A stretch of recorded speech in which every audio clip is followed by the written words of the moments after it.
Hello friends, आज का हमारा टॉपिक है molecular mass number. Molecular mass ये क्या है? कोई भी हमारा कंपाउंड है, वो जो कंपाउंड बना है, जितने भी उसके अंदर एलिमेंट लिए गए हैं, उन सब एलिमेंट के एटॉमिक मास नंबर के सम को हम मोलिकुलर मास नंबर कहते हैं। जिससे हम सबसे पहले लेते हैं H2O। ये हमारे पास क्या है? वाटर। तो सबसे पहले हम क्या देखें, जो हाइड्रोजन है उसका एटॉमिक मास नंबर कितना है?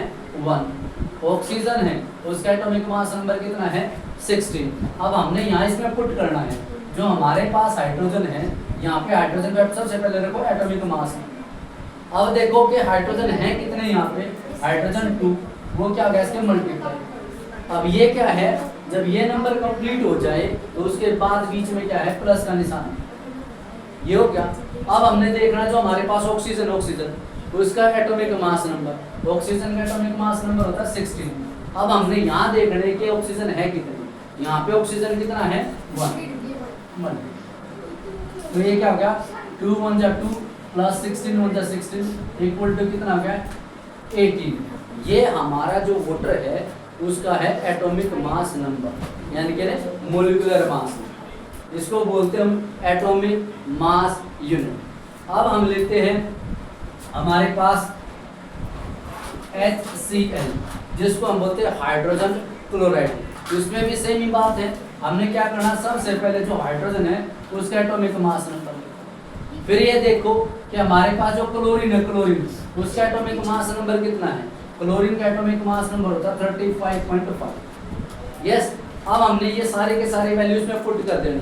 पहले लिखो हाइड्रोजन का एटॉमिक मास नंबर कितना था? 1। और यहाँ पे हाइड्रोजन कितना है? 1 मल्टीप्लाई 1।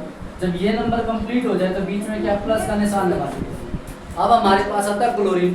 क्लोरीन का जो एटॉमिक मास नंबर होता है 35.5। अब ये देखो कि यहाँ पे क्लोरीन कितना है? 1, तो मल्टीप्लाई। तो क्या गया? 1 1 जा 1 और 35.5 इक्वल टू कितना हो गया? 36.5। ये क्या आ गया आपके पास? एटॉमिक मास यूनिट है। ये एटॉमिक मास यूनिट है वो किसकी आई है? ये हमारे पास किसकी आई है? हाइड्रोजन क्लोराइड की। अब हमारे पास और एलिमेंट है। हमने क्या, सभी जो एलिमेंट है उनका एटॉमिक मास नंबर लिखा, यानी कि एटॉमिक मास नंबर। ये मोलिकुलर मास क्या होता है? जो भी हमारे पास कंपाउंड है, उस कंपाउंड के अंदर जितने भी एलिमेंट मिले हैं, उन सभी एलिमेंट के एटॉमिक मास नंबर का जो सम होता है उसी को हम क्या बोलते हैं? Molecular mass. अब हम लेते हैं ZnCl, जिसको हम बोलते हैं जिंक क्लोराइड। तो हमने क्या बोला था, सबसे पहले आप क्या लेना है, जो जिंक है उसका एटॉमिक मास। जिंक का जो एटॉमिक मास नंबर कितना है? 65। अब आपने देखना जो क्लोरीन है, क्लोरीन उसका एटॉमिक मास नंबर आपके पास कितना होता है? 35.5। अब ये होने के बाद आपने क्या करना है कि सारे के सारे इनको लिख देना है।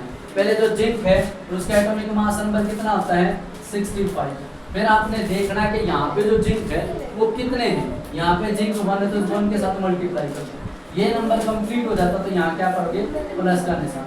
अब आपने क्या देखना है, जो क्लोरीन है, क्लोरीन उसका एटॉमिक मास नंबर, क्लोरीन का एटॉमिक मास नंबर होता है 35.5।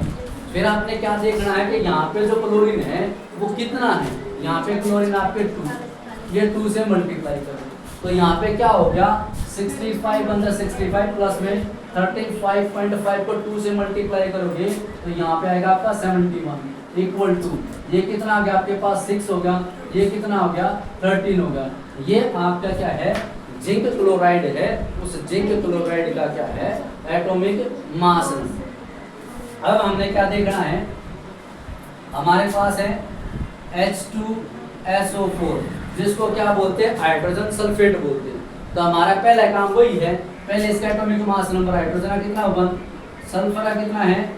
32, ऑक्सीजन का कितना है? 16। तो हमने पहले इसकी जगह पुट करना है। तो हाइड्रोजन का एटॉमिक मास नंबर सबसे पहले कितना है? 1। यहाँ पे जो हाइड्रोजन है वो कितना है? 2। उसको किससे करो? मल्टीप्लाई करो। जब ये नंबर कंप्लीट हो गया तो यहाँ पे क्या प्लस का निशान। फिर आप चलते हैं सल्फर के पास। सल्फर का जो एटॉमिक मास नंबर वो कितना है? 32। यहाँ पे सल्फर कितना है 1, तो क्या हो गया अब ये अगला कौन सा है, ये नंबर कंप्लीट हो जाए तो उसके बाद क्या प्लस का निशान।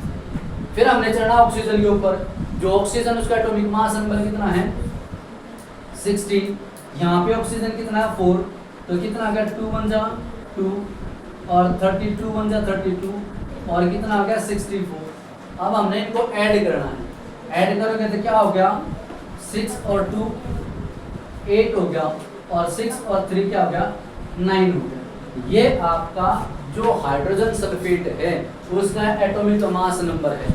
इस प्रकार कोई भी आपको कंपाउंड दिया हुआ है और उसका आपने मोलिकुलर मास नंबर निकालना है, तो मोलिकुलर मास नंबर क्या होता है, जितने भी कम एलिमेंट से मिलकर जो कंपाउंड बना है उन सब का जो सम होता है उसको हम क्या बोलते हैं मोलिकुलर मास नंबर। और यहाँ पे ये जो यूनिट यूज की जा रही है ये क्या होते हैं एटॉमिक मास यूनिट। मतलब ये जैसे आपका हाइड्रोजन सल्फेट है, ये जो हाइड्रोजन सल्फेट है ये क्या एलिमेंट है, ये क्या एलिमेंट है, ये क्या एलिमेंट है, और सभी जो एलिमेंट आपस में जुड़ जाते हैं मिल जाते हैं वो एक कंपाउंड का रूप ले लेते हैं। और ये क्या है, कंपाउंड के अंदर जितने भी एलिमेंट मिले हैं इन सभी एलिमेंट का जो एटॉमिक मास नंबर का सम होता है उसी को हम क्या बोलते हैं मोलिकुलर मास। Thank you.